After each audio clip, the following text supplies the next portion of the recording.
Salut tout le monde, soyez les bienvenus pour cette nouvelle vidéo spéciale budget durant laquelle on va faire le bilan du mois de mars 2022. On va voir en détail sur mon écran tout à l'heure ce qui s'est passé en termes de rentrée, en termes de sortie.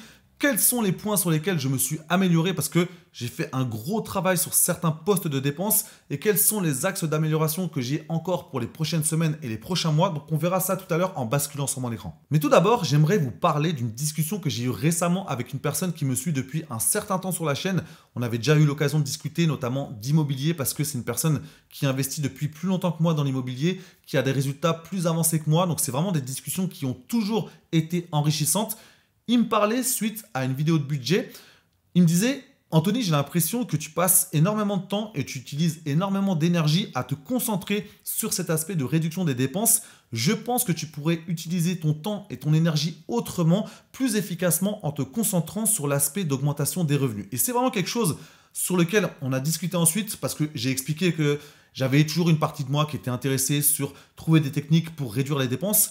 Mais j'avais aussi conscience de cette nécessité de s'occuper de l'augmentation des revenus. Mais cette discussion m'a permis d'ouvrir les yeux. Peut-être que j'ai passé trop de temps, j'ai utilisé trop d'énergie récemment à me concentrer sur ce levier de réduction des dépenses. Je vous ai toujours dit qu'on a à notre disposition deux leviers. Réduire ses dépenses, augmenter ses revenus pour progresser financièrement dans la vie. Mais on sait à quel point ces leviers n'ont pas la même portée parce que si on prend le levier de réduction des dépenses, on sait que c'est un levier qui est limité parce qu'on arrive à un plafond, on ne peut pas indéfiniment réduire ses dépenses.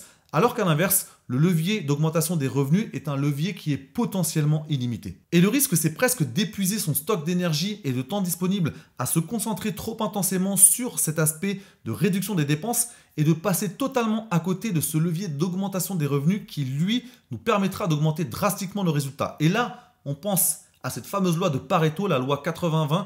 20% de nos actions nous permettent d'obtenir 80% de nos résultats. Donc je suis vraiment en plein dedans en me disant tu as fait ce qu'il fallait en termes de réduction des dépenses, tu maîtrises tes dépenses. Donc maintenant tu dois utiliser ton énergie et ton temps sur ce levier d'augmentation des revenus parce que c'est vraiment ce levier-là qui te permettra de drastiquement augmenter tes résultats. On bascule maintenant sur mon écran pour faire le bilan du mois de mars 2022 en sachant que je me suis fixé l'objectif de mettre 12 000 € de côté en 12 mois. J'ai commencé lors du mois précédent, donc on va revenir juste sur le mois de février. J'avais réussi à avoir une différence positive de 1 323 €.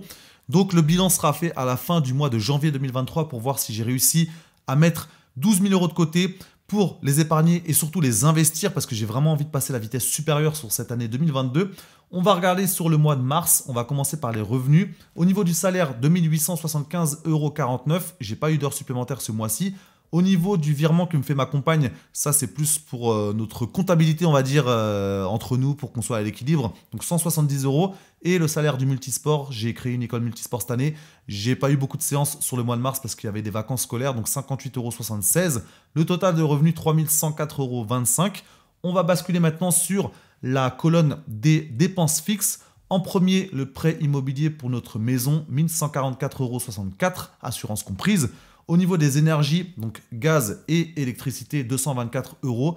Je pense que là, on a vraiment des choses qui vont exploser sur les prochains mois. Ça ne se voit pas pour l'instant au niveau des factures, même si la mensualité avait déjà augmenté.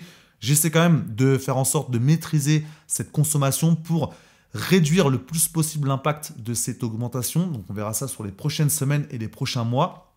Ensuite, en termes d'essence, c'est vraiment le point sur lequel je suis le plus fier sur ce mois de mars 2022.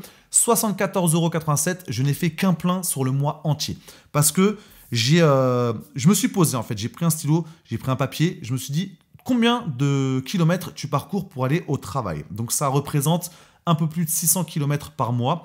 Avec ma nouvelle façon de conduire depuis un certain temps, donc j'ai réduit la vitesse, j'ai vraiment pris beaucoup plus de marge pour ne pas être pressé sur la route. Je pars plus tôt le matin. J'arrive à faire un tout petit peu plus de 1000 km avec le plein. Donc ça me laisse un peu plus de 400 km de marge par mois pour faire des déplacements perso. Donc après, voilà, je ne suis pas non plus dans l'excès. Hein. Si je dois faire un peu plus, il n'y a aucun problème. Mais là, sur ce mois de mars, j'ai vraiment mieux regroupé mes trajets. J'ai vraiment réfléchi à certains trajets. Est-ce qu'on a vraiment besoin de partir aussi loin pour faire telle ou telle chose?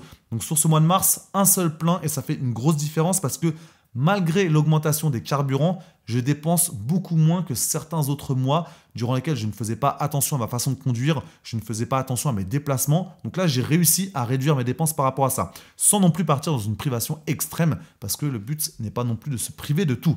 En termes de taxes, taxe d'habitation et taxe foncière 88 euros. Les services bancaires, j'ai enfin j'ai enfin clôturé mon compte dans mon autre banque parce qu'on avait changé de banque, notamment pour faire racheter le prêt de la maison. Donc là, j'ai enfin clôturé parce que tous les prélèvements ont été basculés sur mon nouveau compte. Donc là, 8,04 €, je n'ai plus qu'une seule formule de compte, pardon. Ensuite, au niveau de l'eau, 53,73 €. Les assurances, les différentes assurances, habitation, assurance auto, etc., 106,04 €. Les télécoms, forfait mobile, forfait internet. Donc là, j'avais vraiment réussi à baisser drastiquement la box internet, donc 27,98 €. Et enfin, l'alarme, 32 €. On arrive à un total de dépenses fixes de 1 759,30 €.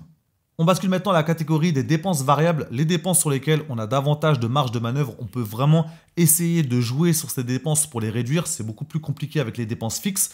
Au niveau des repas plaisir, 122,54 €, on a quand même été relativement sérieux sur ce mois.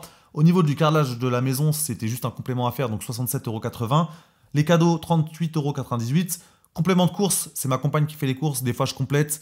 Et de toute façon, on est à l'équilibre sur toutes les dépenses, donc 52,23 €. On est parti quelques jours en vacances, donc 331,93 €. Donc c'est la plus grosse dépense sur ce mois.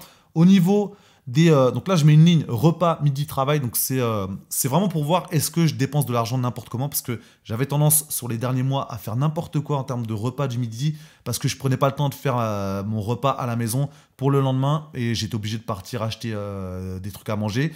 Donc là, c'était quelque chose sur lequel j'ai vraiment travaillé. Et là, j'ai simplement dépensé 10,46 €. Et c'est vraiment quelque chose que je ne regrette pas parce que ça m'a fait plaisir. C'était un très bon repas à ce moment-là. Au niveau des vêtements, 0 €. J'ai acheté un livre ce mois-ci que je vous recommande d'ailleurs. C'est un livre concernant le métier de marchand de biens pour l'achat-revente. Donc c'est un livre de vendeur de vérité qui a une chaîne YouTube. C'est vraiment un excellent bouquin. Je suis en train de le lire là. Donc c'est vraiment très très fourni, très très dense. Et on a vraiment tout ce qu'il faut pour éventuellement partir dans cette direction d'achat-revente. Au niveau de la voiture, juste 10 €, c'était simplement acheter des jetons pour la laver parce que là, avec tout le sable qu'on avait reçu durant le mois de mars, il y a eu besoin de la laver en profondeur. Donc on arrive sur un total de dépenses variables de 667,34 € et sur un total de dépenses fixes plus dépenses variables de 2426,64 €. Et la différence entre les revenus et les dépenses est de 677,61 €. Je n'ai vraiment pas fait exprès parce que quand on cumule le résultat du mois dernier, donc 1323 plus le résultat de ce mois-ci, on arrive à 2000 € pile poil. Donc pour l'instant, je suis sur la bonne cadence en ce qui concerne cet objectif de mettre 12 000 € de côté en 12 mois parce que là, en 2 mois, ça fait 2000 € de côté que je peux épargner et surtout investir. Si on fait maintenant le bilan en ce qui concerne tout d'abord les points sur lesquels je me suis amélioré, 2 points principaux. Premièrement, le repas du midi au travail parce qu'auparavant j'avais tendance à dépenser n'importe comment, je sortais acheter quelque chose. Là j'ai simplement dépensé 10,46 €, je ne regrette pas cette somme et je ne regrette pas de ne pas avoir dépensé plus. Alors qu'avant, quand je dépensais plus, je regrettais justement d'avoir ces sommes à la fin du mois. Quand je regardais le bilan, ça me faisait mal.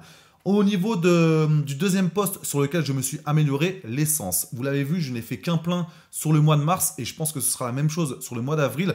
Je ne me sens pas frustré, j'ai simplement changé ma façon de conduire, j'ai regroupé mes déplacements et c'est presque devenu un jeu pour moi d'essayer de voir au niveau de la consommation si je peux descendre sans non plus partir dans des extrémités. Et là, je vois que ça commence vraiment à porter ses fruits. Donc, entre-temps, flambée des carburants, mais malgré ça, j'ai même réussi à réduire mes dépenses de carburant. Donc ça, c'est vraiment des choses dont je suis fier. Maintenant, concernant les axes d'amélioration, tout d'abord, en ce qui concerne les dépenses, je ne vois pas forcément de pistes pour m'améliorer parce que j'ai déjà mis en place énormément de choses.